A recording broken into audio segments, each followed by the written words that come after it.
We're going to make sure that justice is done for everyone, that people will have the right to make sure that the investigation is taken care of and is done correctly. We have brought in whenever a situation like this occurs, a third party must do the investigation. The state of Wisconsin is doing that investigation.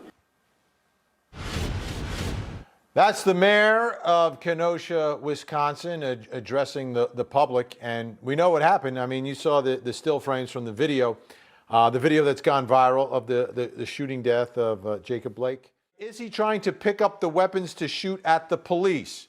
If you obey the law and don't resist the police officers, then nothing is going to happen.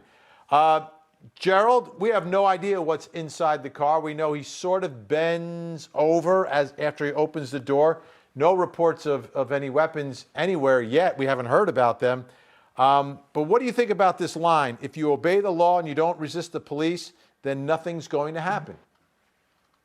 Well, considering that I'm in Kentucky right now, in Louisville, and Breonna Taylor's case was someone who did not resist the police, that's just a narrative, that's a no-starter.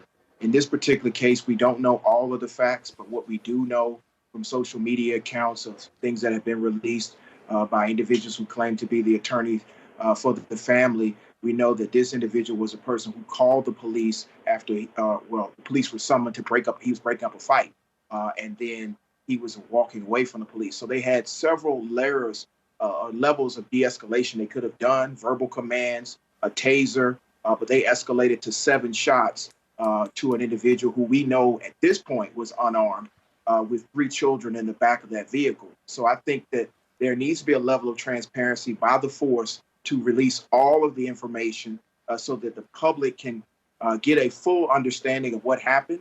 And then there needs to be a level of police accountability if it's determined that this officer or any other officers broke the law and violated the public's trust. Yeah, transparency, I think, is the key to everything that we're talking about when it comes to this issue.